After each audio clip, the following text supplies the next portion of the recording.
Hello ನಮಸ್ಕಾರ ಸ್ನೇಹಿತರೆ, welcome back to my new vlog.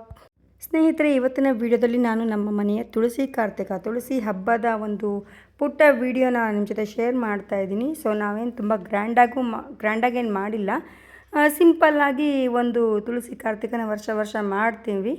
Last year ನಾನು ವಿಡಿಯೋನ ನಿಮ್ಮ ಜೊತೆ ಶೇರ್ ಮಾಡಿದ್ದೆ. ಸೊ ಈ ವರ್ಷ ಕೂಡ ನಾವು ತುಳಸಿ ಕಾರ್ತಿಕನ ಸಿಂಪಲ್ಲಾಗೇ ಮಾಡಿದ್ವಿ. ಸೊ ಇದು ಸಮಯ ಸಂಜೆ ಒಂದು 7:30 ಅಷ್ಟೊತ್ತಿಗೆ ತುಳಸಿ ಪೂಜೆ ಮಾಡ್ತಾ ಇದ್ದಾರೆ ನಮ್ಮ ಹಸ್ಬೆಂಡು.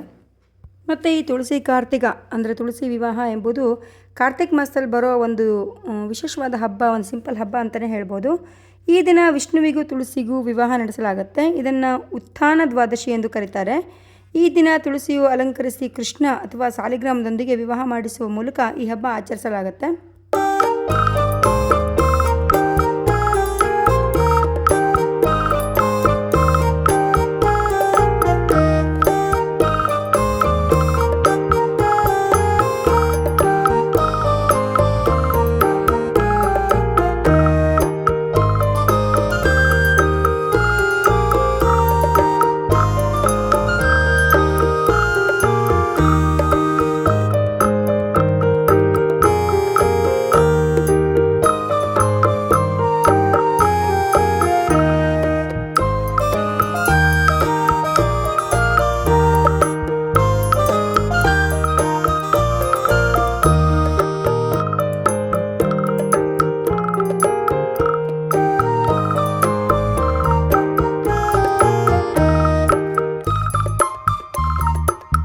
ತುಳಸಿ ಕಾರ್ತಿಕದ ಮಹತ್ವ ಏನಪ್ಪ ಅಂತಂದರೆ, ಈ ಪೂಜೆ ವಿಷ್ಣು ಮತ್ತು ಲಕ್ಷ್ಮಿಯನ್ನು ಒಲಿಸಿಕೊಳ್ಳಲು ಸಹಕಾರಿ. ತುಳಸಿ ಪೂಜೆಯಿಂದ ಸಂಪತ್ತು, ಸುಖ ಮತ್ತು ತುಳಸಿಯನ್ನು ವೃಂದಾವನದಲ್ಲಿ ಅಲಂಕರಿಸಿ ಕೃಷ್ಣನ ಮೂರ್ತಿಯನ್ನು ಇಟ್ಟು ಪೂಜಿಸ್ತಾರೆ. ಈ ಸಂದರ್ಭದಲ್ಲಿ ಕಳಶ ಪೂಜೆ, ಪಂಚಾಮೃತ ಅಭಿಷೇಕ, ಹೂವು, ಹಣ್ಣುಗಳು, ಗಂಧ, ಕುಂಕುಮ, ಅರಿಶಿಣ ಮುಂತಾದವುಗಳಿಂದ ಅಲಂಕಾರ ಮಾಡಲಾಗುತ್ತೆ. ಬೆಟ್ಟದ ನೆಲ್ಲಿಕಾಯಿ ಗಿಡನ ಇದರೊಂದಿಗೆ ಇಟ್ಟು ಪೂಜಿಸುವ ಸಂಪ್ರದಾಯ ಈಗೂ ಕೂಡ ಇದೆ. ಕೊಬ್ಬರಿ, ಬೆಲ್ಲ, ಖರ್ಜೂರ, ಬಾಳೆಹಣ್ಣು, ಕಬ್ಬು ಇತ್ಯಾದಿ ನೈವೇದ್ಯಕ್ಕಾಗಿ ಸಮರ್ಪಿಸಲಾಗುತ್ತೆ. ಮತ್ತು ಸಂಜೆ ಸಮಯದಲ್ಲಿ ತುಳಸಿ ಮುಂದೆ ದೀಪ ಹಚ್ಚುವುದು ಮತ್ತು ದೀಪವನ್ನು ದಾನ ಮಾಡುವುದು ಶ್ರೇಯಸ್ಕರವೆಂದು ಪರಿಗಣಿಸಲಾಗುತ್ತೆ. ಮತ್ತು ಈ ತುಳಸಿಯ ಪುರಾಣ ಏನಪ್ಪ ಅಂತಂದರೆ, ತುಳಸಿ ಜಲಂಧರನ ಹೆಂಡತಿಯಾದ ವೃಂದ. ರಾಕ್ಷಸನಾದ ಜಲಂಧರನ ಕಿರುಕುಳ ತಾಳಲಾರದೆ ದೇವತೆಗಳು ವಿಷ್ಣುವಿನ ಸಹಾಯಕ್ಕೆ ಮೊರೆ ಹೋದರಂತೆ. ಪತಿವ್ರತೆಯಾದ ವೃಂದಳ ತಪೋಶಕ್ತಿಯಿಂದ ಜಲಂಧರನು ಅತ್ಯಂತ ಶಕ್ತಿಶಾಲಿಯಾದನಂತೆ. ವಿಷ್ಣು ಜಲಂಧರನ ವೇಷ ಧರಿಸಿ ವೃಂದಳ ಪಾತಿವೃತ್ಯ ಶಕ್ತಿಯನ್ನು ಭಂಗ ಮಾಡಿದನಂತೆ. ಜಲಂಧರನು ರಣಭೂಮಿಯಲ್ಲಿ ಮಡಿದನಂತೆ. ವಿಷ್ಣುವಿನ ಶಾಪ ನೀಡಿ ವೃಂದ ತನ್ನ ಪತಿಯ ಶವದೊಂದಿಗೆ ಬೂದಿಯಾದಳಂತೆ. ಮುಂದೆ ಈ ವೃಂದಳ ತುಳಸಿಯಾಗಿ ಪಾರ್ವತಿ ತಯಾರಿಸಿದ ಬೃಂದಾವನದಲ್ಲಿ ಹುಡ್ತಾಳಂತೆ. ನಂತರ ಇವಳು ರುಕ್ಮಿಣಿಯಾಗಿ ಜನ್ಮ ಪಡೆದು ಕಾರ್ತಿಕ ಶುದ್ಧ ದ್ವಾದಶಿ ಎಂದು ಕೃಷ್ಣನನ್ನು ಮದುವೆಯಾದಳೆಂದು ಪ್ರತೀತಿ ಇದೆ.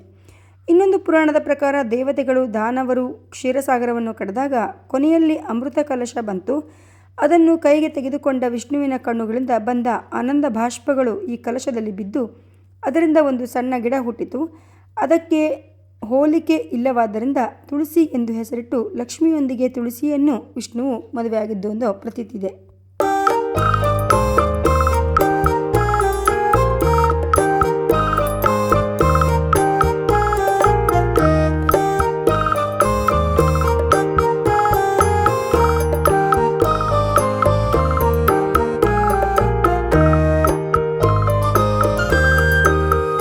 ಎಲ್ಲ ಮುಗಿಸಿ ನೈವೇದ್ಯ ಎಲ್ಲ ಮಾಡಿ ನಾವು ಈಗ ಪಟಾಕಿ ಹೊಡಿಯೋಕ್ಕೆ ಸ್ಟಾರ್ಟ್ ಮಾಡಿದ್ದೀವಿ. ಸೊ ಈ ಪಟಾಕಿ ಹೊಡಿಯುವಾಗ ನಾನಿರಲಿಲ್ಲ ಗೈಸ್.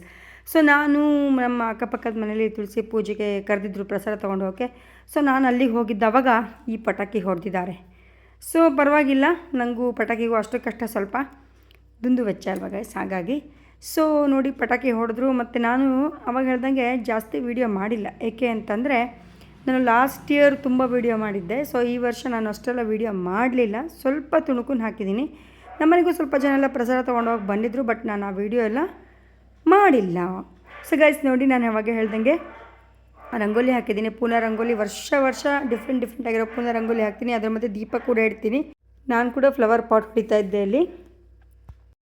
ಆ್ಯಕ್ಚುಲಿ ಇದು ದೀಪಾವಳಿ ಹಬ್ಬಕ್ಕೆ ತಂದ ಪಟಾಕಿ ಆಗಿತ್ತು ಗೈಸ್. ನಿಮಗೆ ಗೊತ್ತು ದೀಪಾವಳಿ ಹಬ್ಬದ ದಿನ ಎಷ್ಟು ಮಳೆ ಬಂದಿತ್ತು ಅಂತ, ಸಿಕ್ಕಾಪಟ್ಟೆ ಬೇಜಾರಾಗಿತ್ತು. ಹಾಗಾಗಿ ಆ ಪಟಾಕಿನೆಲ್ಲ ಇಟ್ಕೊಂಡು ತುಳಸಿ ಹಬ್ಬದ ದಿನ ಪಟಾಕಿ ಅಷ್ಟು ಹೊಡೆದು ಖಾಲಿ ಮಾಡಿದ್ವಿ ಗೈಸ್. ಮತ್ತು ಇನ್ನೊಂದೇನಪ್ಪ ಅಂತಂದರೆ ನಾವು ದೀಪಾವಳಿ ಹಬ್ಬದ ದಿನ ಪಟಾಕಿ ಯಾವಾಗ ಹೇಳ್ದಂಗೆ ಹೊಡೆಯೋಕ್ಕಾಗಿಲ್ಲ, ಮಳೆ ಬಂದು. ಮತ್ತು ಪಟಾಕಿ ಎಲ್ಲ ಒಂಥರ ಥಂಡಿ ವಾತಾವರಣ ಇದ್ದಿದ್ದರಿಂದ ಥಂಡಿ ಕುಡಿದ್ಬಿಟ್ಟಿತ್ತು. ಹಾಗಾಗಿ ಕೆಲವು ಪಟಾಕಿಗಳು ಹತ್ತಿಲ್ಲ, ಅಲ್ಪ ಸ್ವಲ್ಪ ಹತ್ತಿದ್ವು ಅಷ್ಟೇ. ಇದು ಭೂಚಕ್ರನೂ ಅಷ್ಟೇ ಹತ್ತಿಲ್ಲ. ನೋಡಿ, ನೀವು ನೋಡ್ಬೋದು ಹನುಮಂತನ ಬಾಲದಲ್ಲಿ ನಾನು ಹಚ್ಚಿಟ್ಟು ಬಂದಿದ್ದೀನಿ, ಬಟ್ ಅದು ಹಚ್ಚಿಲ್ಲ. ಸೊ ಹೀಗಿತ್ತು ನಮ್ಮ ತುಳಸಿ ಕಟ್ಟೆ ಕಾರ್ತಿಕದ ಒಂದು ಪುಟ್ಟ ವಿಡಿಯೋ.